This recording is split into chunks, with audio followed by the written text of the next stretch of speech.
The appointment of Navi Pillay as UN High Commissioner for Human Rights was approved by the General Assembly on the 28th of July 2008. She took up the post on the 1st of September 2008.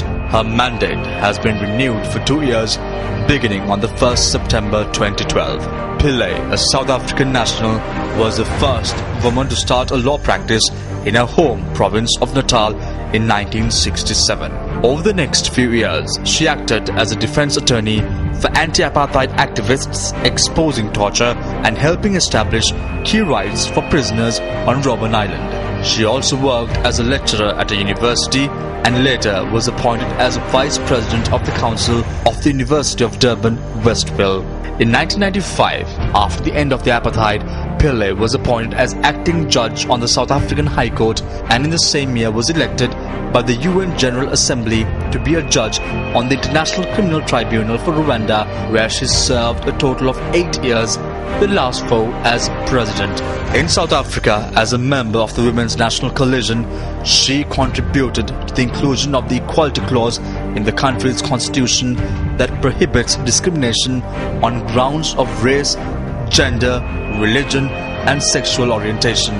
She co-founded Equality Now, an international women's rights organization, and has been involved with other organizations working on issues relating to children, detainees, victims of torture and of domestic violence, and a range of economic, social and cultural rights. News First is the only Sri Lankan-based electronic media organization to exclusively interview Navi Pillay during her recent visit to Sri Lanka. Ma'am, this is the second high-profile visit undertaken by a UN official in a span of 4 years since the visit undertaken by the UN Secretary General Ban Ki-moon. How do you view the progress achieved by Sri Lanka during this period, since then and now? Well, you're quite right. The Secretary General was here soon after the conflict ended, and the importance about his meeting, which influences my answer, is that there was a joint statement issued by the Secretary General and the President of Sri Lanka, part of which had a commitment by the President to address accountability issues, accountability for the conflict, accountability as to how it was addressed by the government as well. And that then inspired resolutions before the Human Rights Council. It inspired the Sri Lankan government to set up the LLRC, and I'm here at this visit to assess how they've been implementing these recommendations, as I said, which originated with the Secretary General's visit. Do you think Sri Lanka has achieved progress in the last 4 years? I think that they have done much. I in fact call their reconstruction development process impressive. It's very important for the livelihood of people that they have water and power and housing, and together with the help of the United Nations and many governments, the Sri Lankan government has been able to advance very much in respect of that. Ordinary people I met said to me how grateful they are that they now have roads and are able to access the hospitals and temples. I visited a hospital in Jaffna, also built by a foreign government. It really clearly fills a need there. So these are all very important achievements. The fact that the government was able to resettle the larger proportion of the displaced people are important achievements. I'm here to urge them to do more and to address the unaddressed issues. During a meeting with government officials, including the President, Madam High Commissioner, what were the concerns raised? On the part of the government, they are concerned that the international community is keeping the focus on them. There is a perception both within the government and outside certain parts of the communities here that the United Nations is biased in selecting Sri Lanka for particular examination when, as they see it, they have a major achievement to show, which is ending the LTTE violations here. On the part of the Human Rights Commission, what were the concerns you raised with the government officials in terms of your concerns, Madam High Commissioner? These have been raised in terms of recommendations made by other states, recommendations made by the various treaty bodies to the Sri Lankan government, and they in fact capture the fact that there needs to be a comprehensive program, firstly of accountability, delivery of justice, finding of truth, helping families trace their disappeared and loved ones. Those are all very, very important to people of Sri Lanka, very important to build national unity. They have not been addressed.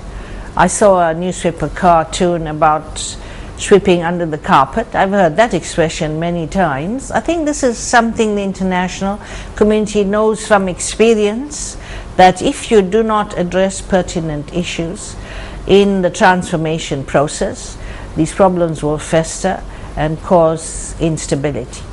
Closing the stable door after the horse has bolted. Was this the way that you enacted in terms of Sri Lanka, Madam High Commissioner? If there was suspicion during the final stages of the war, why wasn't it raised at that point itself? Why now? All right, I can't answer for the intergovernmental bodies. The United Nations, after all, is composed of governments who are members and not civil societies.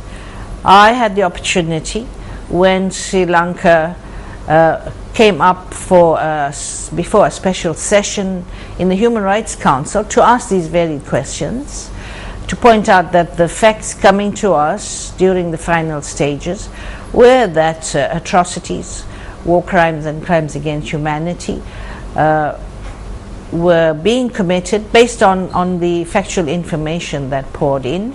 But since none of us knew the truth of the matter, I called for an international investigation. So did other parts of the international community. The international community, and you have stressed more than one occasion, Madam High Commissioner, that there needs to be more progress with regard to human rights in Sri Lanka. What is the yardstick in which human rights is measured, and how would the Sri Lankan government know at the end of the day that they have achieved progress in terms of human rights? Well, firstly, if they listen to the voices on the street, they will see the issues are security, the intrusive presence of the military, the land grab, as some people said. You cannot ignore the rule of law when you're addressing reconstruction or reconciliation matters. You have to follow the rule of law.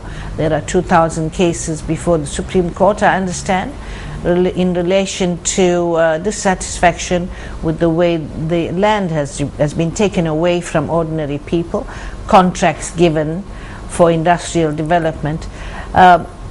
These are just some of the very many issues, and if the government just keeps its ear to the street, you'll understand what it is people are asking for.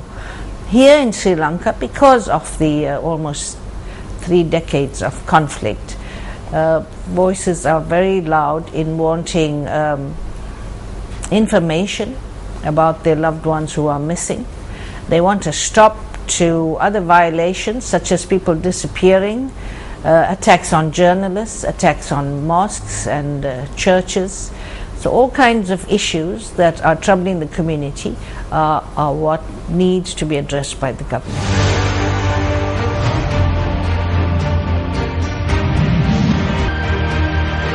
Time and space is what the government has stressed for the last 4 years, Madam High Commissioner. Isn't this a justifiable request given the nature of the conflict that Sri Lanka went through for the last 27 years? I think that's a justifiable request. They can show how much they've done within 4 to 6 years. They've been able to do so with the help of the international community, other governments and the United Nations. That's the importance of the government taking the initiative to say we want to do this. As I see it, the international community is ready to assist them financially and with skills to Given carry what you out said that. right now, Madam High Commissioner, why is pressure being exerted? You are saying that time and space should be given, and you know for a fact that reconciliation cannot be achieved in just 4 years. So given this context, Why is pressure being exerted by the UN and other international organizations on Sri Lanka at this point of time? I wouldn't call it pressure. The Human Rights Council addresses human rights situations all over the world through the Universal Periodic Review. The Human Rights Council and my office responds where we receive thousands and thousands of complaints from victims. That's why that's why I have the mandate. There has been no genuine reconciliation process here. There has been no genuine accountability process undertaken seriously here. And this is why the world is not only urging Sri Lanka to do much more, but ready to offer practical assistance for the government to do so. Madam High Commissioner, following your visit to Sri Lanka in late September, you are due to submit a report to the UNHRC sessions. Subsequent to this, what would be the next step as far as Sri Lanka is concerned?